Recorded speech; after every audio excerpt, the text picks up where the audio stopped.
하나님께서 우리에게 말씀을 주십니다. 말씀을 주시는데 우리가 알아듣도록 말씀을 주신다라고 하는 것을 여러분 기억하시기를 바랍니다. 그 말씀을 우리는 어떻게 해야 되느냐 하면 마음에 새기고 그 말씀을 묵상하고 그 말씀을 따라 살아가는 우리의 삶이 되어야 한다라고 하는 것. 그것을 우리가 언제나 잊지 말아야 하겠습니다. 예수님께서 오늘 말씀 가운데 보니까 비유로 말씀하신다라고 말씀하시잖아요. 무엇을 비유로 말씀하시는가 하고 보니까 천국은 마치라고 말해요. 무엇은 마치? 천국은 마치. 하나님 나라의 일을, 하나님의 나라를 우리가 하나님께서 우리에게 그냥 하나님 나라의 모든 모습들을 그대로 있는 모습 그대로 우리에게 설명하면 우리가 이해할 수 있느냐 하면 이해할 수 없습니다. 그래서 우리가 알아들을 수 있도록 하기 위하여 우리에게 말씀을 하시되 비유로 말씀하신다라고 하는 거예요. 여러분, 비유로 말씀해 주시는 그 은혜에 여러분 감사하시기를 바랍니다. 우리가 알아들을 수 있게 하기 위하여 비유로 말씀하시는 거예요. 오늘도 우리가 읽은 말씀을 보면 비유로 천국에 대하여 말씀을 하는데 2절 말씀해 보니까 천국은 마치 자기 아들을 위하여 혼인잔치를 베푼 어떤 임금과 같으니 라고 말씀합니다. 천국은 무엇과 같다고 이야기합니까? 마치 자기 아들을 위하여 혼인잔치를 베푼 어떤 임금과 같다. 여러분, 혼인잔치하고 생각을 하면 참 기쁜 날이다라고 하는 것을 우리들이 알잖아요. 그죠? 오늘날 이 시대는 더욱 그렇습니다. 왜 그렇습니까? 결혼을 하지 않으려고 하는 사람들이 많습니다. 결혼을 하지 않으려고 하는 사람들이 많고 결혼을 하려고 하더라도 스몰 웨딩이라고 해서 옛날처럼 그렇게 혼인잔치를 하지 않고 자기네들끼리만 몇 명만 모여서 혼인잔치를 하려고 하는 그러한 일들이 적지 않게 있는 거죠. 그래서 오늘날 이런 삶의 모습들을 보면 하나님의 말씀을 이 말씀을 과연 이해할 수 있을까라고 하는 생각이 드는 거예요. 왜 그렇습니까? 과거하고 삶의 모습들이 너무나도 많이 달라져 있기 때문에 그렇다. 여러분, 우리의 삶의 모습이 자꾸 변하면 하나님의 말씀의 본질, 그것이 그대로 유지되면서 우리 삶에 맞게 어떤 부분들은 변화되기도 해야 하는 거예요. 여러분, 이스라엘 사람들 하면 이스라엘 사람들은 양 하는 것을 잘 봅니다. 양에 대한 이야기하면 양에 대해서 잘 압니다. 왜 그런가 하면 그들은 양을 키우고 살았기 때문에 그런 거죠. 그런데 저기 어느 한 오지에는 양을 도무지 볼 수가 없어서 양이 무엇인지 알지 못하는 그러한 사람들도 있습니다. 양이 뭔지를 모르는 거예요. 양하고 이야기하면 그게 뭐야? 라고 이야기하는 사람들도 있어요. 그러면 그들에게 양에 대한 이야기를 하면서 하나님의 말씀을 전하려고 하면 그들이 이해할 수 있을까요? 없을까요? 양은 말이야 라고 이야기하면서 양은 눈이 어둡고 멀리 바라보지 못하고 양은 무리를 지어다니고 양은 목자가 이끄는 대로 간다 라고 이렇게 얘기하면 아 그런가 보다 라고 생각은 하지만 뭔지 잘 이해하지 못하는 거예요. 그런데 그 지역에는 개가 많대요. 그리고 개들이 또 무리지어 다닌대요. 시끄럽게 떠들기도 한대요. 그러면 하나님의 말씀을 전할 때 양의 이야기를 하면서 전해야 할까 아니면 개의 이야기를 하면서 전해야 할까? 어떻게 해야 될까요? 그래도 양이지. 그렇게 얘기해야 옳을까요? 이게 참 쉽지 않은 얘기예요. 그죠? 그래서 선교사들이 나가서 복음을 전할 때 이런 부분들에 많은 부딪힘을 갖는다라고 이야기하는 것을 봅니다. 오늘 말씀 가운데도 보니까 제가 지금 혼인잔치 얘기하다가 다른 양의 이야기를 하기도 하고 또 개의 얘기를 하기도 하고 이런 얘기를 했습니다. 왜 그런가 하면 시대가 자꾸 변하고 있다라고 하는 그 이야기를 한번 말씀을 드리고 싶어서 그런 거죠. 여러분, 앞으로 어쩌면 좀 더 먼 시간이 지나면 혼인잔치 이 이야기를 앞에 세대 사람들은 어떻게 이해할 수 있을까 하는 그런 걱정이 되기도 합니다. 근데 중요한 것은 뭔가 하면 오늘 이 말씀을 통하여 하나님께서 우리에게 주시고자 하는 것이 무엇인가 하는 거예요. 오늘 우리에게 주시고자 하는 말씀이 뭔가. 여러분, 나에게 주시고자 하는 그 말씀을 여러분 깊이 깨닫는 하나님의 귀한 사람들 다 되기를 바랍니다. 사실 이 말씀은 제가 얼마 전에 함께 나눈 말씀이기도 합니다. 여러분이 기억할지 모르겠지만 얼마 전에 이 말씀을 함께 나누었는데 그때는 어떤 주제로 말씀을 나눴는가 하면 14절 말씀, 청함을 받은 자는 많되 택함을 입은 자는 적으니라. 그래서 택함을 받은 자와 청함을 받은 자, 청함을 받은 자와 택함을 받은 자에 대하여 함께 말씀을 나눴는데 오늘 말씀 가운데는 보니까 8절 말씀을 한번 보시죠. 이에 종들에게 이르되 혼인잔치는 준비되었으나 청한 사람들은 합당하지 아니하니 라고 말합니다. 청한 사람들은 합당하지 아니하니. 여러분, 우리는 어떤 사람이 되어야 하겠는가 하면 합당한 사람이 되어야 하겠다. 어떤 사람이 되어야 하겠다? 합당한 사람이 되시기를 바랍니다. 합당한 사람이 되어야 하겠는데 어떤 합당한 사람이 되어야 하는가 하면 하나님께서 혼인잔치를 베푸시고 우리를 초대하셨는데 초대한 우리가 거기에 나아갈 때 우리는 합당한 사람이 되어야 하는 거예요. 합당하지 않으면 안 되는 거죠. 여러분, 합당한 하나님의 사람 모두가 되시기를 주의 이름으로 축원을 드립니다. 합당한 사람이 거기에 가서 잔치에서 함께 음식도 마시고 또 다른 음료들도 마시고 그러면서 함께 즐거워할 수 있지 않겠습니까? 우리가 합당하지 않으면 어떻게 되느냐? 거기에서 쫓겨난다. 여러분, 쫓겨나지 않도록 합당한 하나님의 사람 모두 되기를 주의 이름으로 축원을 드립니다. 우리는 어떻게 하면 합당할 수 있느냐? 오늘 말씀 가운데 보니까 1절 말씀을 한번 보시죠. 임금이 손님들을 보러 올세 거기서 예복을 입지 아니한 한 사람을 보고 라고 말합니다. 예복을 입지 아니한 한 사람을 보고 라고 예복을 입지 않은 사람이 있었다라고 이야기하는 거예요. 혼인잔치에 불러 모은 사람들에게 임금이 예복을 다 나누어 주었습니다. 그리고 너희가 함께 즐기고 기뻐하자. 나의 아들이 뭐하는 날이다? 결혼하는 날이다. 그런데 그 가운데 어떤 한 사람이 임금님이 나눠준 예복을 입지 않았다라고 말씀을 하고 있는 거예요.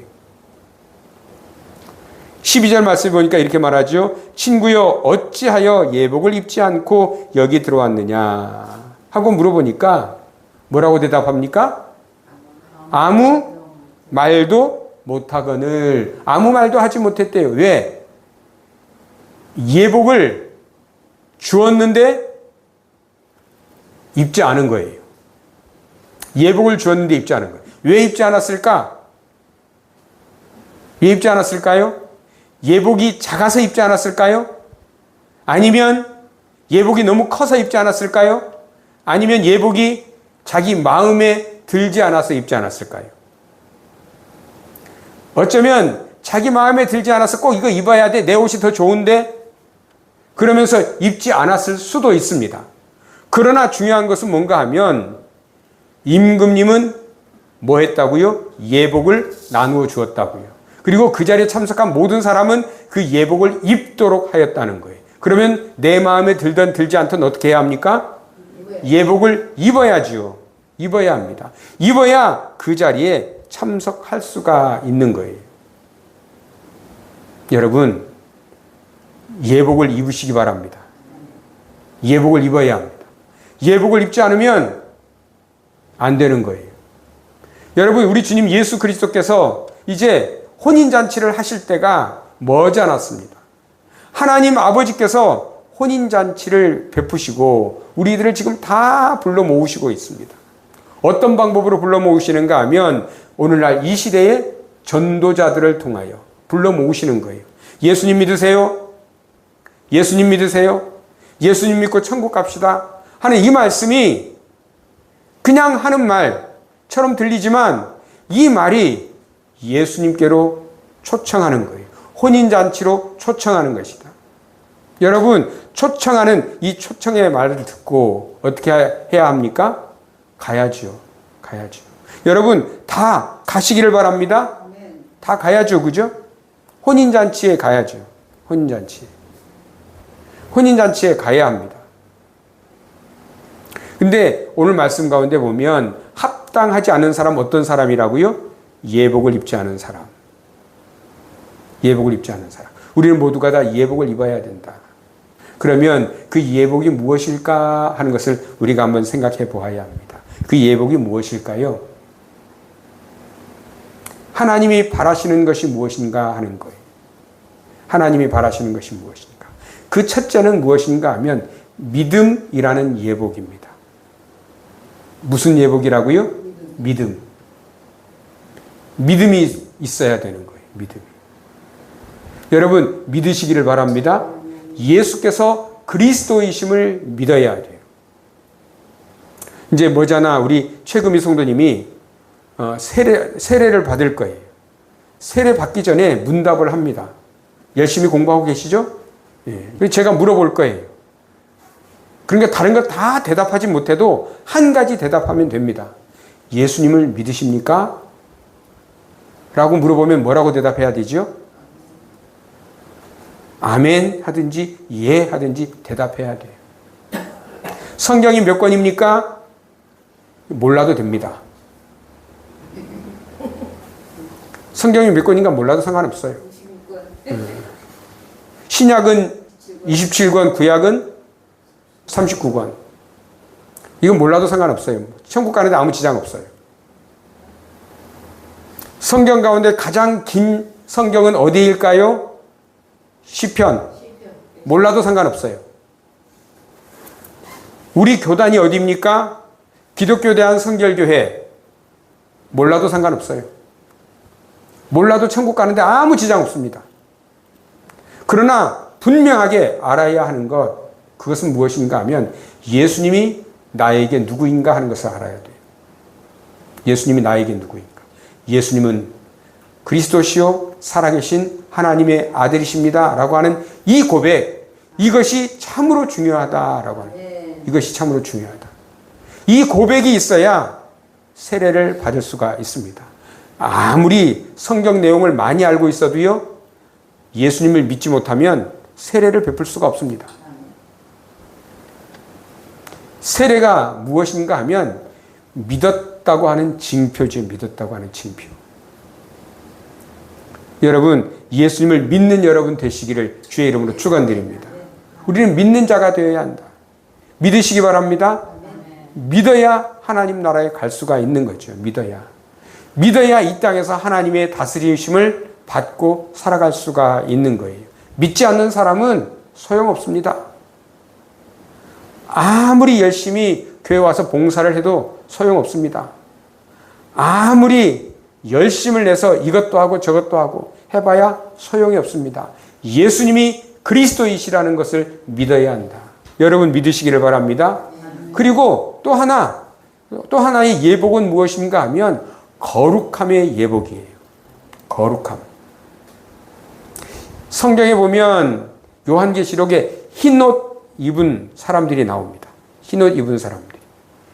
그 흰옷 입은 사람들이 그 옷을 빨아서 예수님의 보혈의 피에 빨았다라고 하는 거예요.